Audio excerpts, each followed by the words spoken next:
Welcome back. All right, so it's that time of year again, where the yearbooks start coming out. So this is the fantasy yearbook from the NHL or from the Hockey News. It doesn't give the detailed information it used to. I thought I'd throw that in at the start of this video because it is that fantasy time of year. I may do fantasy videos in the coming weeks, but I may just compare what various publications are predicting, throw in what I think players could or might be able to do, and go from there. Now, while I was on holidays for 10 days, so from the 10th to the 19th, now we left here on the 10th, we came back on the 19th, but essentially it's 10 days. I wanted to make sure there was content that was going live to the channel, and I did. So it turned out to be, I think it was 43 videos I had that were pre-recorded and had a schedule to go live while I was on vacation. And that includes all the collection videos, all the career videos, the meetup videos where I was doing the commentary and all that fun stuff, right? And it worked. I think it did a pretty good job of filling that void and allowing me to enjoy my vacation, essentially. Have it where I can go out and walk around. It used to be that when we went on vacation, I took my laptop, my camera, my microphone, and all that fun stuff, and I would take it on vacation with me. And I've damaged microphones, putting them in check bags, and having airlines mishandle them. So that can be an issue, and I really am glad that I don't take this with me anymore. I just came home last night and opened up the computer. Everything's still where I left it, all my tabs and everything, so it's great. But before we went on vacation, I wanted to make sure that I was recording list videos. I hadn't recorded list videos since 2020. And I'm talking about the centers, the defensemen, the goaltenders. And I did see the comments. And I know there are people who weren't happy with how I did some of my rankings and some of the players who were left off. Some players, people felt that I was overrating and all of that. But that's how lists work, right? Years back, my skin was much thinner on that kind of thing. And now it's kind of like I do the video, I do the list, and I pour over the list and I go over it and over it and over it. And then I'm like, okay, I will release it into the wild and it does what it's going to do. And I cannot be stressing about it. I have to enjoy my vacation. Or in the case of when it goes live while I'm home, I have to kind of say, okay, I did this. This is done. This is I did this to myself, this kind of thing. But the lists were the first in 3 years. I enjoy doing lists. I've always enjoyed doing lists. I've talked about this on the channel before. And so I do enjoy doing that kind of thing. I have going back to when I was a little kid. Back when I was 10, 12, 13 years of age, I would rank who I thought the best players were using my hockey cards. And if I didn't have a hockey card for one of the players I wanted to put in the rankings, I would make one. I would make one using just boxes. I'd find just cut out a piece of cardboard, card size, put the player's name on it, put the team on it, and maybe get a little logo on there as well if I can draw the logo, and then smack it in there so that I can have that list.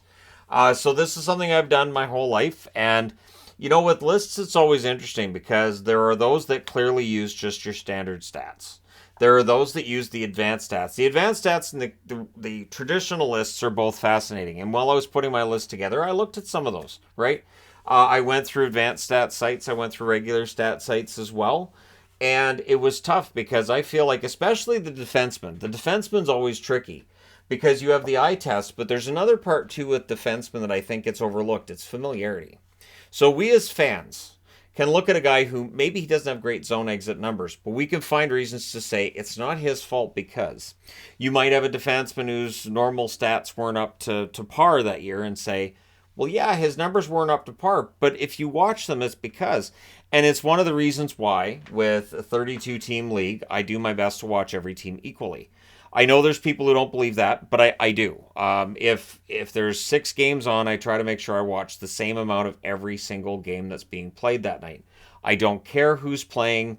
I haven't watched a full 60 minutes of a Canucks game unless it's the only game on, or unless I am at the game. I haven't watched one in the last, I want to say 4 or 5 years. So it is basically I watch as much of each game as I can. I use commercial breaks to flip around and all that because, of course, we're about, 8 weeks from the start of the regular season. It's sneaking up on us. And it's less than 8 weeks, actually, I think. And so, yeah, that time's coming back and the questions will be asked of how does he watch all this? And so putting together lists, it feels like that familiarity, watching players, there are times where I'll say, well, the numbers aren't great on this guy, but I feel like he's one of the best at his position. And defense, I've said this before. I even said it at the meetup we had in Anaheim. I really feel like we're in a golden age for defensemen. It is really tough. There were at least 3 different defensemen people threw at me. They're like, why wasn't this guy on the list? He wasn't. I could have gone to 800. With defensemen, and there aren't 800 defensemen in the NHL, but I would have found a way to make it work. And it comes down to, your regular stats, your advanced stats, and then and I've got eye test on the board, but it feels like it's that subjective feeling, right? It's the reason why I don't even really try to reason with people that say, well, Erik Karlsson's not a defenseman. He is. Now, do I think he's the best defenseman in the NHL? I would say no, and my list said no. But he is a defenseman, and he had a very good season. And the plus-minus numbers that get thrown around a lot, I've discussed in videos why the plus-minus doesn't really matter for his game, and that it should not translate to Pittsburgh unless Pittsburgh it just falls apart. Really, his plus-minus numbers should be a lot better in Pittsburgh, right? But I get it. I totally get why people feel that way, and so once they're entrenched in that opinion, you're not going to be able to shake them out of it, right? And so I don't even try to argue that anymore, because again, for people who are, and I'm talking about like in the comments, I'll definitely have that debate, and I've had that debate, especially face to face. It's great to have those kinds of debates. Now, I showed you guys the fantasy yearbook that's been released by the Hockey News, which means we're a couple of weeks away from the season preview, the NHL Yearbook being out. I haven't seen a lot with NHL yearbooks so far, and usually by this time of year, there's at least 2 or 3 that are on the newsstands. Now, of course, a lot of them have gone to digital only, and I feel like that's going to be the case going forward, that they're all going to be digital only if they even bother having them. So it's definitely something that a person of my advanced age, in comparison with most people watching this, it's tough. I like having the yearbooks. I like that I've got 3 bookshelves filled with NHL magazines, books, newspapers, being the Hockey News and all that. I love that. And so the fact that that's kind of going by the wayside, I think is too bad. I think there's that, as I've mentioned before, that snapshot towards the past. And definitely the list videos, I think, do that as well. And the lists have changed over the years. You look at the videos from 4 or 5 years ago I was putting out there, the players that were on it then, definitely not the players who are going to be on it now for the most part. There's also the similarity to the power rankings. So when I was going on holiday, I was like, okay, I have to have videos that I know are going to get clicked on. So the videos about my collection, not going to get clicked on. And I know that. Career videos based on guys like Troy Murray. I love Troy Murray. I think he was one of my favorite two-way forwards in the 80s. I knew that video wasn't going to get a lot of views. So on every day I had the idea of, okay, I need one bigger video. One video that I think is going to generate views. The list videos went early in my vacation because I felt like these are going to work. And then the ones that I felt like may or may not hit ended up being later in my time off. Because I felt like if these ones fall short of what I want, then I have time when I get home to boost the numbers at least a little bit, right? Which it's August. I learned years ago, when you get to a certain point in the off season, you're not going to get the views anyways. You're generally not. So doing the season previews today, I did 4 today. I'm doing 4 every day until the 32 teams are all exhausted. So it'll take 8 days to do all 4. Still gets done before the end of the month, which is generally where all the season previews end. But they don't really get a lot of attention usually until later. So a lot of the season previews, they sort of meander along, and then once training camp starts, people are like, hey, what's going on? Because they tuned out hockey when the Stanley Cup got awarded in June. So the channel's just kind of there for people who, hey, want to talk about hockey 365 days a year. Now, the videos, the list videos, there's a similarity to the power rankings in that I know they're always going to hit. And with power rankings, the same as list videos, I try my damnedest to make sure that I'm confident in those rankings, that I'm happy with those rankings. There have been times with the power rankings where I go back and forth, and the power rankings get posted maybe half an hour later than I had intended, because I go back and forth on, is this team really above this? Should this team be above this team? I'll look through the previous week's results and go, I think I have to bust this one down too. I'm going to move this one up a couple. But then I have weeks too with power rankings where I just look at the board and go, yeah, that's pretty accurate. All right, let's go. We're going live. So that time's coming soon. where the power rankings will be back, and I know that's the tent pole. That's what is going to get the most views on any given week. So while, again, much like the list videos, sometimes there's going to be a lot of static, there's going to be a lot of people that are mad at it. The reality is that for me, from a perspective of a digital creator, I know that that's what's going to hit, and I know that's part and parcel of what comes with it, right? Now, the one thing is, too, and I've already kind of talked about this in this video, so I'll just touch on it again. The list videos versus playlists and historical videos. The historical videos, I've done history videos every year, and it feels like I didn't have a lot to add for historical videos. So if you're like, feels like there's been less this summer, there absolutely has. There have been less historical videos than I might normally put up, in part because I feel like I've talked about almost everything in my lifetime. One of the things that I've always been conscious of is trying to talk about things that I've watched. So, for instance, when I was talking about the number one draft picks of all time, and when I start seeing things like, you're really overrating Guy Lafleur, as soon as I see that, in my mind, I'm thinking, these are people who haven't watched Guy Lafleur play. I'm not going to try to argue that, Guy Lafleur will clearly, because I watched Guy Lafleur play, and I know how amazing of a hockey player he was, which, again, the stats don't necessarily tell the whole story with Guy Lafleur, especially with how stacked that Montreal team was. How many more points Guy Lafleur could have had if not for the fact that there were so many good players. So there's only one puck to go around at a given point in time. And so, yeah, Guy Lafleur, to me, is still one of the all-time greats. But that's why I have that cutoff usually when I'm talking about players. I mentioned earlier in the season preview for Detroit, I mentioned Terry Sawchuk. I've never done a Sawchuk video. Eventually I may, but the reality is he predates my time watching hockey.